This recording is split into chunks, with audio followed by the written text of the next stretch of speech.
আসসালামু আলাইকুম দর্শক শরীদ এই দেখেন আজকে আসছি শহীদ মিনার চত্বরে বিশাল স্পেস। এই যে কুয়েটের গাড়ি যাচ্ছে,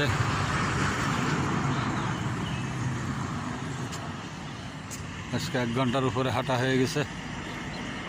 আপনাদের শুধু দেখানোর জন্য যদি একটা একটা করে জিনিস দেখাই তাও 1 মাসও দেখানো সম্ভব হবে না।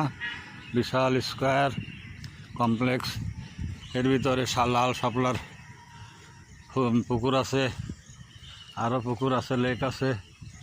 তো ইচ্ছা আছে আপনাদের সব একটা একটা করে দেখানোর।